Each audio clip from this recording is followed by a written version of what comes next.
Olá, boa noite a todos e a todas. Eu sou Ana Tereza de Reich, sou médica, ginecologista e obstetra, sou plantonista do Serviço de Obstetrícia do Hospital Naval Marcílio Dias, sou diretora clínica do Hospital da Mulher Eloneida Studart, em São João de Meriti, e sou responsável técnica pela minha clínica privada em Ipanema.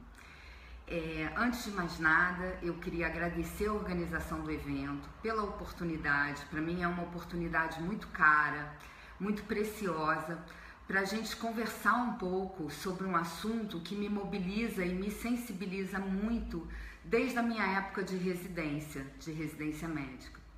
Eu fui residente do Hospital Geral de Bom Sucesso há muitos e muitos anos atrás, numa época em que o hospital ele era muito estratégico, ele ainda é, mas como na época a gente ainda não tinha as maternidades e os hospitais que hoje existem na Baixada Fluminense acabam funcionando como uma referência de atendimento em ginecologia e obstetrícia, o Hospital Geral de Bom Sucesso, por ele ficar ali na Avenida Brasil, ele acabava recebendo um fluxo alto de mulheres oriundas dessas regiões que eram regiões de um vazio sanitário absoluto. E nessa época eu era residente do hospital há algum tempo atrás, eu era plantonista, eu fazia plantão à noite, né? O residente ele acompanha todos os setores do serviço e o meu plantão era à noite durante a residência. Antes de iniciar a residência médica, a questão do aborto, ela nunca tinha sido uma questão tão forte para mim durante a faculdade de medicina. Quando eu escolhi fazer ginecologia e obstetrícia e que eu comecei a participar ali da frente, tá à frente do atendimento, uma coisa que me chamava muita atenção, era que dentre os casos que a gente atendia, era muito comum, era muito frequente, assim, quando eu digo frequência, era uma frequência alta, de 1 a 3 pacientes por plantão. Elas davam entrada, elas procuravam a emergência por conta de uma complicação, e geralmente uma complicação grave, por conta de um aborto provocado. E o que era muito pungente e muito marcante no atendimento dessas pacientes? Elas vinham ali com um agravo físico, que precisava de uma atenção, de um cuidado, de um atendimento médico, mas elas traziam com elas um sofrimento que era muito além desse sofrimento de quem precisa de um tratamento. A dor era uma dor muito além da dor física do corpo e talvez muito além da dor da perda, da dor de estar passando por um procedimento, por um comemorativo de perda. Era uma dor de vergonha, era uma dor de constrangimento, era uma dor de medo, de quem fica à mercê da boa vontade daquele profissional de saúde que vai prestar aquele atendimento. Fica à mercê do valor religioso, cultural, ético, moral, amoral, imoral, às vezes, daquele profissional que está ali na linha da frente para prestar aquele atendimento. E uma coisa que era muito característica, essas mulheres dificilmente elas mantinham o olhar. Se você buscava o olhar, dificilmente elas conseguiam manter aquele olhar. Uma situação de vergonha, de constrangimento, de culpa, era sempre foi muito marcante. E aí, nessa experiência, eu pontuo 2 situações muito especiais. A primeira delas, que já me causava uma estranheza grande desde o início, é o seguinte: por que um agravo que acontece com uma frequência tão grande, que tem uma demanda tão grande pelo serviço de emergência, que representa um custo para o hospital, um agravo que é evitável, por que não existe uma ação, um planejamento estratégico para que ele seja de alguma forma reduzido ou abrandado ou aplacado? como acontece com os outros agravos. Por exemplo, se você percebe que dentro de um serviço começa a aumentar a incidência de uma determinada doença, vamos supor, sífilis, você começa a perceber que a sífilis congênita, que a sífilis neonatal vem aumentando. O que acontece? Você analisa ali os seus indicadores, você percebe que está tendo um aumento nos casos de sífilis e você vai propor, né, enquanto chefe do serviço, enquanto diretor médico de um hospital, você vai propor ações que minimizem aquela morbidade, aquela doença. Então, por que a sífilis está aumentando? Será que está faltando teste de diagnóstico nos laboratórios de pré-natal? Será que está faltando antibiótico para tratar as mães? Será que são os médicos que estão prestando atenção básica não estão capacitados para tratar a sífilis? Enfim, algum questionamento vai ser feito e alguma ação que pode até não ser eficaz vai ser tomada para que aquele agravo seja amenizado ou resolvido. Em relação ao aborto, não se fala, não se comenta. Aquilo ia acontecendo, repetindo, dia a dia, né? No meu plantão acontecia, muito provavelmente no outro plantão também acontecia. E cadê? Cadê política de ação? Cadê planejamento? Cadê ação pontual dentro daquele serviço? Cadê contracepção? Não acontecia, não se falava. E aí, assim, um dia, um caso que foi extremamente emblemático e marcante e que foi muito importante na construção da minha construção profissional, da minha construção pessoal. Foi uma vez, era o início da madrugada, eu estava fazendo assim os últimos atendimentos ali da emergência, estava terminando de prescrever para uma paciente, e aí eu vejo chegando, a nossa mesa ficava em frente ao corredor por onde as pacientes chegavam, e eu vi chegando uma mulher trazida na cadeira de roda, empurrada pelo maqueiro, em que ela tinha uma criança que devia ter mais ou menos, um garotinho que devia ter mais ou menos uns 4 anos acompanhando ela ao lado, e um bebê de mais ou menos 1 ano no colo. E quando eu olhei assim para ela, da cintura para baixo, ela era só sangue, só sangue. O maqueiro empurrando, uma criança do lado, uma criança no colo. E na hora que eu olhei, eu demorei um pouco para entender aquilo.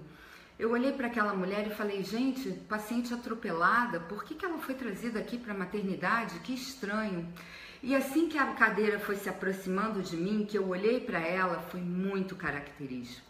Quando eu olhei, eu falei, complicação do aborto. O olhar era aquele olhar culpado, constrangido, oprimido. E impressionante, eu sempre me emociono relembrando esse caso. Ele foi muito emblemático, primeiro por aquela condição, por aquela mulher com aquelas 2 crianças, naquela situação. E quando eu olhei para ela, a primeira coisa que ela fez, eu vi que ela uniu ali, que ela juntou, agregou todas as forças para me encarar, e ela me encarou. E ela falou para mim, doutora, a senhora me desculpe, mas eu não tive escolha. Eu precisei fazer isso porque eu não tenho a menor condição de cuidar de um 3º filho. E eu trouxe as minhas crianças porque eu não tenho com quem deixá-las. Duro, me pedindo desculpas. Enfim, essa paciente a gente acolheu, né? Foi feita uma sedação, era um aborto que já estava consumado, foi feito um procedimento sob sedação, foi feita uma curetagem, não foi feito o AMIU, aspiração manual intrauterina, como seria o indicado a ser feito. Nem sempre o aspirador manual está disponível em todos os serviços, e muitas vezes quando ele está disponível, não são todos os médicos que estão capacitados para usar o aspirador. Ele geralmente é caro também, nem sempre as verbas que chegam para um serviço, a prioridade é dada para essa aquisição. enfim, eu pontuo e registro isso porque seria a maneira correta, com menos dano, de você abordar uma cavidade uterina quando isso é possível. Enfim, e a gente acolheu essa paciente, o procedimento foi efetuado sob sedação, ela prontamente se recuperou, as crianças ficaram ali com assistente social, a gente conseguiu mobilizar, ela teve alta logo depois.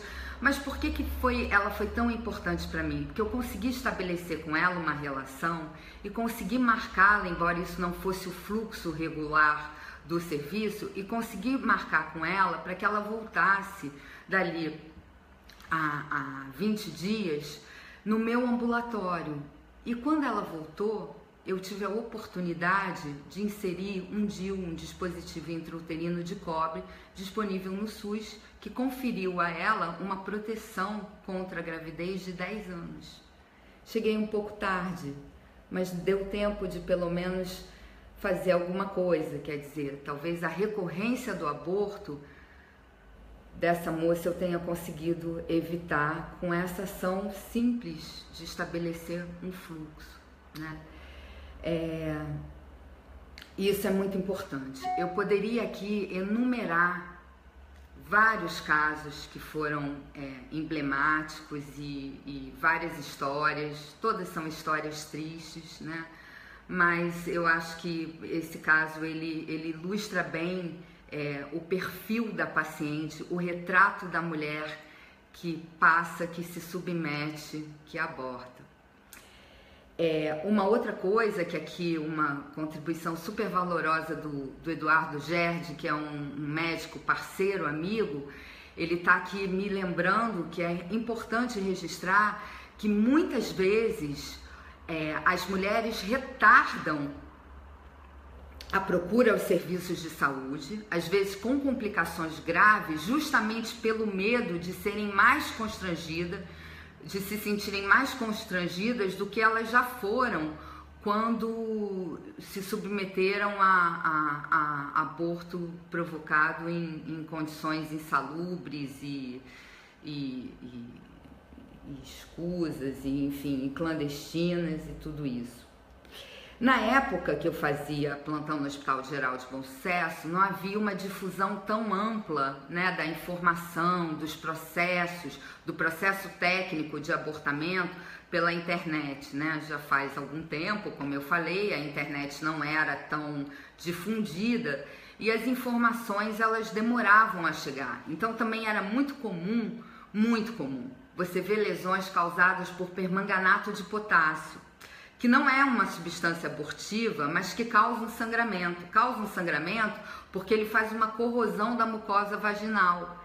Então era, além de tudo, né, além da violência que era o uso indevido e inadequado em todos os sentidos daquela medicação, era um agravo, era uma complicação difícil de ser tratada, porque você não tinha ali ponto de apoio na mucosa para suturar e conseguir resolver e tratar aquela hemorragia.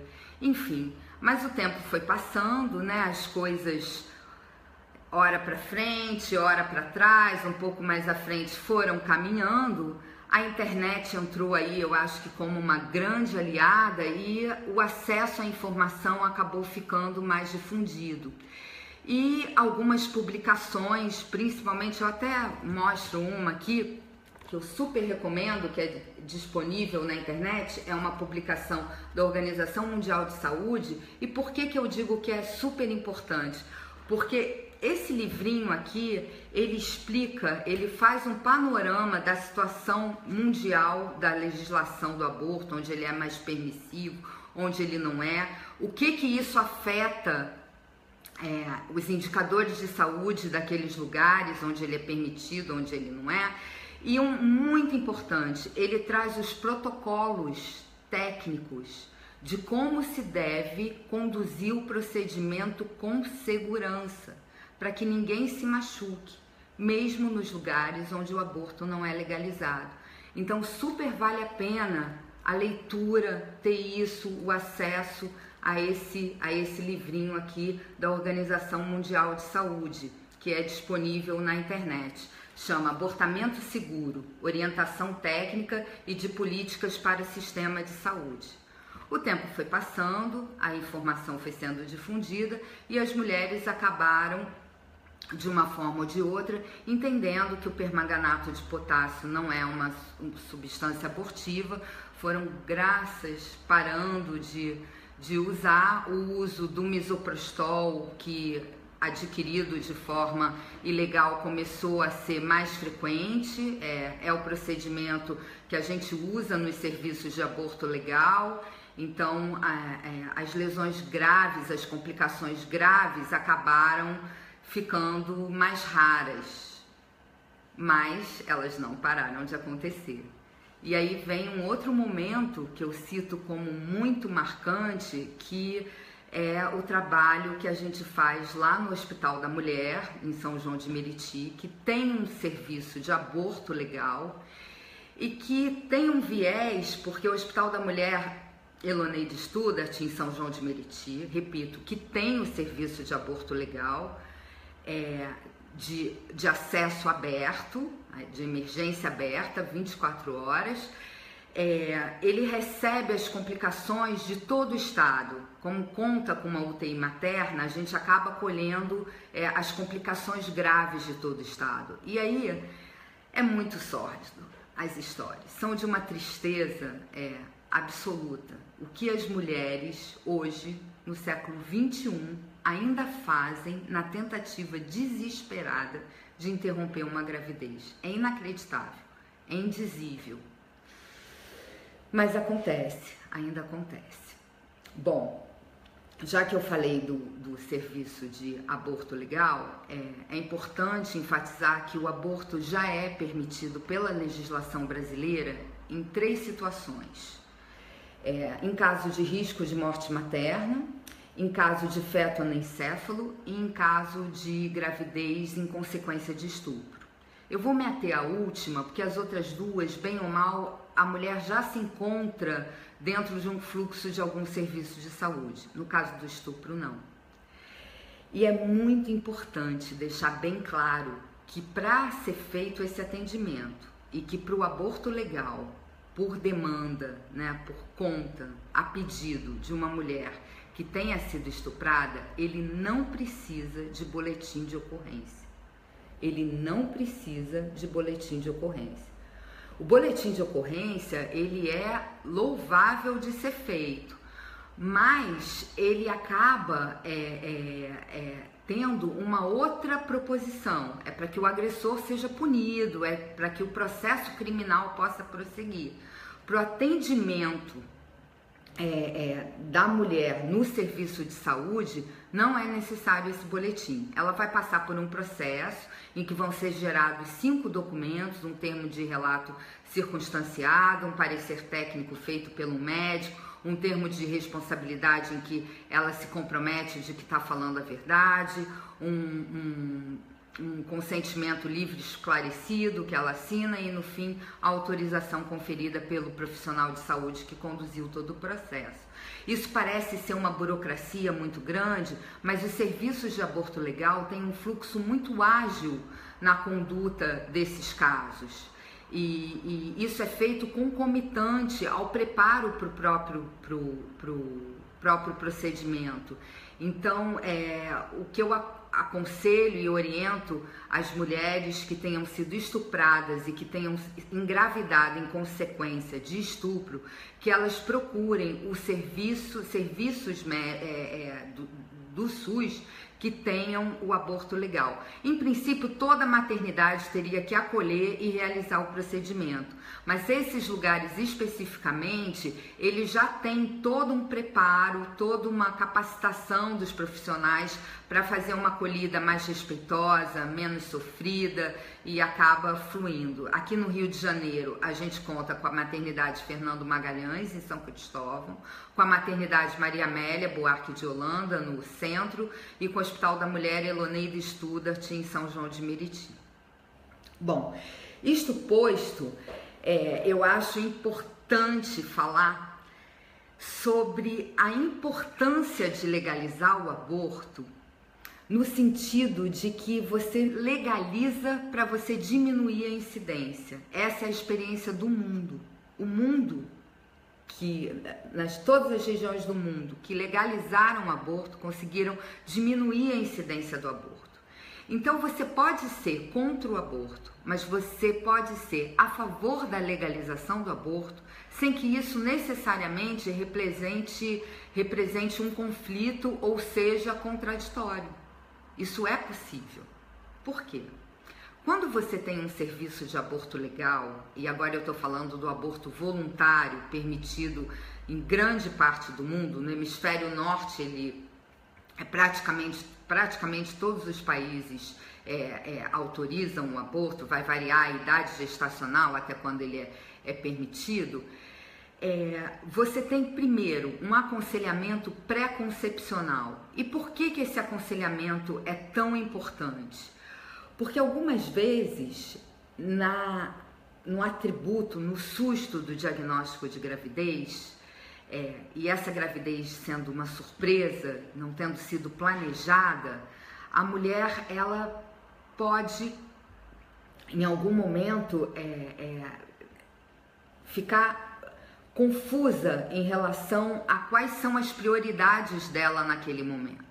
Então, se você tem um aconselhamento pré-concepcional que acolha, presta atenção, que acolha, que escute e não que convença, que queira fazer a cabeça de ninguém, é uma acolhida em que você vai por um profissional capacitado, geralmente é um psicólogo, em que você vai conversar com essa mulher e refletir com ela por que ela quer interromper a gravidez.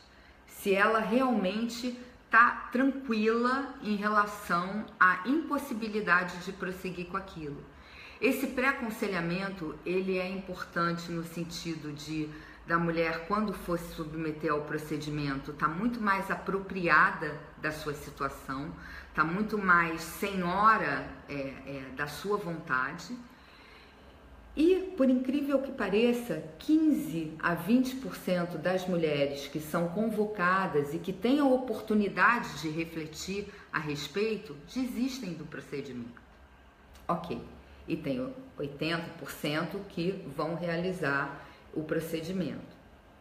E aí, depois que o procedimento é realizado, existe uma coisa chamada aconselhamento pós-procedimento, em que é instituído o método contraceptivo de escolha daquela mulher. Então é uma oportunidade preciosa para você fazer uma contracepção eficaz. E quando a gente fala de contracepção, e isso me causa uma estranheza enorme, porque a gente está num país que é contra o aborto e que também não tem nenhuma política pública, de saúde que dê um acesso indiscriminado, amplo, ao cardápio de métodos contraceptivos hoje que é disponível no mundo inteiro. Né? A gente fica muito restrito, o conhecimento fica muito linkado ao contraceptivo oral combinado, e aí a pílula passou a ser um grande vilão porque tem estrogênio é trombogênico.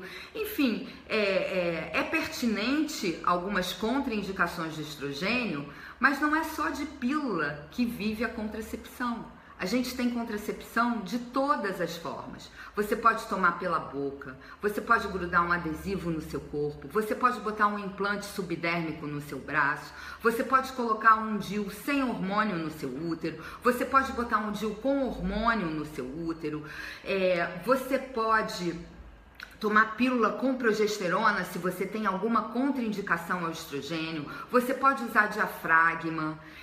É importante que todos esses métodos sejam combinados com a proteção com preservativo. Existe camisinha masculina e também existe a camisinha feminina. Por que isso não é divulgado amplamente? Por que o acesso a isso é tão complicado? Por que as unidades básicas de saúde não contam com essa contracepção tão indiscriminada? Seria uma forma tão bacana da gente prevenir o sofrimento dessas mulheres, tanto pelo procedimento em si, como pela necessidade de se submeterem a lugares horrorosos, a pessoas que não têm um compromisso de saúde, de promoção de saúde, de bem-estar e de bem viver. Bom, meu tempo está acabando, né? Eu tenho mais 2 minutos, estou vendo aqui, agradeço muito a atenção, eu sei que está tarde, eu sei que tem jogo, né? É um dia de semana, amanhã todo mundo trabalha. Queria desejar uma boa semana a todos e uma boa reflexão. É importante, é pela vida das mulheres. Elas morrem e quando elas morrem, o impacto no núcleo familiar é devastador, é avassalador. A mulher, mãe de filhos pequenos, que morre que morre no auge da vida produtiva, no auge da vida afetiva, essa morte causa um estrago assim sem precedentes. Bom, é isso, eu me despeço aqui. Obrigada pela atenção. Eu estou à disposição pela internet para esclarecer quaisquer outras dúvidas. Vocês podem acessar meu site www.anaderraik.com.br, podem tirar dúvidas online, enfim. Se preservem, se cuidem. Boa noite, beijo grande.